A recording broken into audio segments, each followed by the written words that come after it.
हम ही को कातिल कहेगी दुनिया, हमारा ही कत्लेआम होगा। हम ही कुएं खोदते फिरेंगे, हम ही पे पानी हराम होगा। सभापति महोदय, सन 1947 में दिल्ली की जामा मस्जिद की तारीखी सीढ़ियों पर खड़े होकर के भारत रत्न मौलाना अबुल कलाम आजाद साहब ने कहा था कि मुसलमानों कहां जा रहे हो, यह है तुम्हारा मुल्क, यहां तुम्हारे आबाओ अजदाद की कब्रें हैं। उस वक्त मौलाना आजाद की ये सदाएं सुन करके लोगों ने अपने सरों की गठरियां उतार करके रख दी थी। आज उसी दिल्ली में मौजूद देश की संसद में एक बिल आया है जो हमसे उसी जामा मस्जिद की सीढ़ियों के सबूत मांगेगा, जो उन्हीं सीढ़ियों के पास अपनी कब्र में सोए हुए मौलाना आजाद को फिर से कब्र से सदा देनी पड़ेगी कि ये जो कब्र है वो मेरी कब्र है, ये किसी सरकार की जागीर नहीं है। सभापति महोदय, मैं जहां खड़ा हूं इसी संसद भवन के सामने सड़क के उस पार अपनी कब्र में सोए हुए भारत के पूर्व राष्ट्रपति फखरुद्दीन अली अहमद की कब्र है। शायद अब उस कब्र से भी सदाएं आए कि यह कब्र मेरी कब्र है, यह सरकार की जागीर नहीं है। सभापति महोदय, मैं वक्फ कानूनों में किए जा रहे संविधान विरोधी बदलावों के खिलाफ बोलने के लिए खड़ा हुआ हूं। संविधान का आर्टिकल 14 हो, 29 हो, 30 हो, चीख चीख कर कहता है कि देश में सब बराबर के हकदार हैं। आर्टिकल 26 कहता है कि सबको अपने अपने मजहबी कामों के लिए मंदिर, मस्जिद, गिरजाघर, गुरुद्वारों का निर्माण करने का हक है और उसका रखरखाव का भी हक है। लेकिन डॉक्टर बाबा साहब अंबेडकर के संविधान को हर दिन कुचलने वाली यह सरकार देश के मुसलमानों से नफरत में इतनी अंधी हो गई है कि खुलेआम देश की संसद में देश सरकार के माइनॉरिटी मिनिस्टर साहब और होम मिनिस्टर साहब झूठ बोलते हैं और देश को गुमराह करते हैं, झूठ शब्द असत्य बोलते हैं। सरकार ने इस बिल का नाम उम्मीद रखा है। मंत्री जी कल से इसे देश के मुसलमानों के लिए नई उम्मीद बता रहे हैं। नहीं मंत्री जी, न तो यह बिल मुसलमानों के लिए नई उम्मीद है और न ही उम्मीद की नई किरण। सभापति महोदय, भाजपा ने पूरे देश में वक्फ के नाम पर कई सारे झूठ फैलाए हैं। आइए आज उनकी सच्चाई पर बात करते हैं। वक्फ ट्रिब्यूनल को ऐसे बताया जाता है जैसे वक्फ ट्रिब्यूनल कोई मजहबी खाप पंचायत हो। सभापति महोदय, जबकि सच्चाई यह है कि वक्फ ट्रिब्यूनल भी तो सरकारी न्यायिक विभाग है जिसमें सरकार द्वारा नियुक्त जज होते हैं, जिसमें प्रशासनिक अधिकारी होते हैं, कहीं ऊपर से थोड़ी आ गए।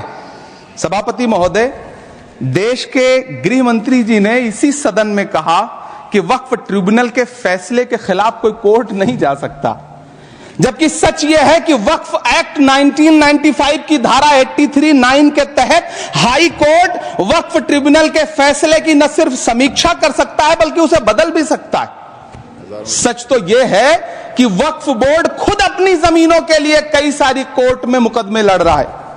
जब शाहजहां जेल में था और दूर से उस ताजमहल को देखता था और उसे सिर्फ एक सुराही पानी मिलता था और उसने औरंगजेब से कहा एक सुराही पानी और भिजवा दो, तो जानते उसने मना कर दिया। तो दुखी होकर शाहजहां ने फारसी में लिखा, ए पिसर तू अजब मुसलमानी, जे पिदरे जिंदा आप तरसानी, आफरीन हिंदुआन सदबार, जे देहंद पिदरावा मुर्दा देवम आप। मतलब तू कैसा मुसलमान है जो जिंदा बाप को पानी के लिए तरसा रहा है, तुझसे तो आफरीन 100 बार उन हिंदुओं को है जो पितृपक्ष में मरे हुए बाप को भी पानी देते हैं। और सभापति महोदय, मैं बताना चाहता हूं कि ये हमने ईमानदारी से मुस्लिम समाज के कल्याण के लिए बात की है, क्योंकि एक तरफ खड़ा हुआ है ईमानदार मुसलमान जो शराफत के साथ ईमान को गले से लगाए हुए हैं, और दूसरी तरफ कुछ चंद सरमाएदार हैं जो उस अमानत में खयानत करके शरारत के साथ उसके झंडा बरदार बनना चाहते हैं। तो यह मुकाबला किसके बीच में है? यह शराफत अली और शरारत खान के बीच में मुकाबला है। हमारी सरकार शराफत अली के साथ खड़ी है, हमारी गरीब मुस्लिम के साथ खड़ी है। ये गरीबों गुर्बत वाले गुर्बत अली और सरमाएदारे वाले गाजी खान के बीच का इलाका है। मगर मैं कहना चाहता हूं महोदय, एक बात मैं बहुत स्पष्ट रूप से कहना चाहूंगा, इन जरूरतमंद मुसलमानों की लड़ाई के लिए मैं कह सकता हूं कि ये गरीब मुसलमानों के दिल की कसक और कट्टरपंथी वोट के ठेकेदारों के मन की ठसक के बीच में हमारी सरकार ने उस कसक का साथ दिया है, जिसके लिए मैं मानता हूं गरीब और पसमानदा मुसलमान निश्चित रूप से उनका आभारी होगा। हां, मगर जब इसकी बात आती तो भी माननीय खड़गे जी भी बोल रहे थे, माननीय संजय सिंह जी भी बोल रहे थे, मनोज झा जी भी बोल रहे थे कि साहब आपके यहां वो कितने पुजारी हैं और कितने किस वर्ग के पुजारी हैं। तो मैं उनको बताना चाहता हूं, केवल अकेले जूना अखाड़े ने पिछले साल 71 SC ST लोगों को महामंडलेश्वर बनाया है। अरे आपको हमारे इस सदन में बैठे हुए बाल योगी उमेश नाथ जी नहीं दिखते? वैसे तो कहा जाता है जात ना पूछो साधु की, मगर मैं बताना चाहता हूं विश्व हिंदू परिषद के 50,000 से अधिक पुजारी ट्राइबल्स में जो शेड्यूल कास्ट है जो काम कर रहे हैं। मगर मैं हद अदब से पूछना चाहता हूं, बताइए मुल्ला, मौलवी, मुफ्ती, मुकर्रम, बारी, हाफिज में से कितने पसमंदा हैं? उसमें कितने जुलाहा, अंसारी, घोसी, बताइए मिरासी कितने हैं? बाकी छोड़िए, पर्सनल बोर्ड में है क्या? अरे वक्फ बोर्ड में है क्या? इसीलिए मैं कहता हूं खुद मियां फजीहत, दूसरों को नसीहत। अगर ईमानदारी से बात करनी है तो उस पर आगे। मगर मैं एक बात और कहना चाहूंगा कि हमारी जो सरकार ने नाम दिया है, इसको उम्मीद नाम दिया है। और यह उम्मीद है किसके लिए? उस ईमानदार मुसलमान के लिए और देश के हर खास व आम के लिए यह उम्मीद है। मगर सभापति महोदय, कुछ लोग वो हैं जो उम्मा का ख्वाब पाले हुए थे। उम्मा शायद हमारे बहुत से लोग समझते हो ना समझते हो, पूरी एक एंटायर जो इस्लामिक खलीफत और राज होता है उसको उम्मा कहते हैं। उम्मीद वालों को तो उम्मीद की नई रोशनी दिख रही है, उम्मा वालों की उम्मीद पे पानी फिर रहा है।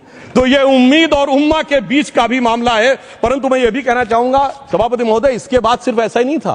प्रॉपर्टीज के ऊपर, तमाम सरकारी प्रॉपर्टीज पे, जिसमें बहुत डिटेल में हमारे साथी लोग गए, मैं डिटेल में नहीं जाना चाहता। भोपाल का विषय है, हैदराबाद का विषय है, मुंबई का है, लखनऊ का है, पटना का है, बहुत प्रकार से है। माननीय लालू प्रसाद यादव जी का विषय जब बताया गया था तो बहुत ज्यादा हमारे मनोज झा जी बोल रहे थे, तो अब मैं उसके डिटेल में नहीं जाना चाहता हूं। सबने वो वीडियो देखा है। बस एक लाइन में उनके लिए कहना चाहूंगा, वो कुछ भी बोल रहे हैं, जिसे कहते हैं बिगड़ी बात बने नहीं, लाख करो किनकोए, रहीमन बिगड़े दूध को मथे न माखन होए। अब जो बोलना था वो बोल चुके, सबके सामने वो आ चुका। अब एक बात और है, दूसरे धर्म स्थलों के बारे में विषय आता है, तो मैं याद दिलाना चाहता हूं, केरला के कैथोलिक चर्च ने 31 मार्च 2025 को जो लिखा, सिर्फ उसकी लास्ट की 2 लाइन बोलना चाहता हूं। We request the central government to get the amendment bill passed as early as possible so that the tears of thousands of suffering people in the place like Munambam can be wiped out only by a legal amendment that can provide a permanent solution to their suffering. We urge all the MPs from opposition party to support the bill so that the historic legislation can become unanimous. मगर सभापति महोदय, ये अल्पसंख्यकों की बात करने वाले जब अल्पसंख्यक की बात आती तराजू पे तौलते हैं, किसका वेट ज्यादा है, किसकी धमक ज्यादा है, किसकी खनक ज्यादा है, फिर तय करते हैं कि माइनॉरिटी के साथ आना है, किस माइनॉरिटी के साथ नहीं आना है। और मैं एक और बात कहना चाहता हूं, तमिलनाडु के तिरुपति मंदिर की बात आई, यमुनानगर में गुरुद्वारे की बात आई, केरल में क्रिश्चियन कम्युनिटी की जमीन की बात आई।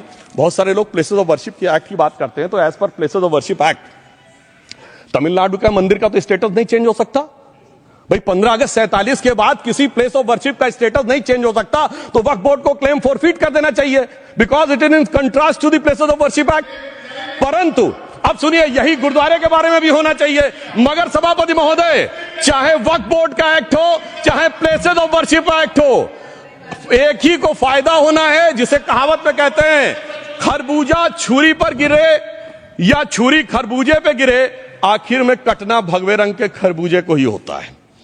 अब मैं यह भी बताना चाहता हूं कि इन संपत्तियों के द्वारा जो कुछ हुआ, उन्होंने इतनी चीजों को लिया है, इतनी चीजों को लिया है। एक पुराना उर्दू का शेर है कि मिटे नामियों के निशान कैसे कैसे, और ये जमीन खा गई आसमां कैसे कैसे।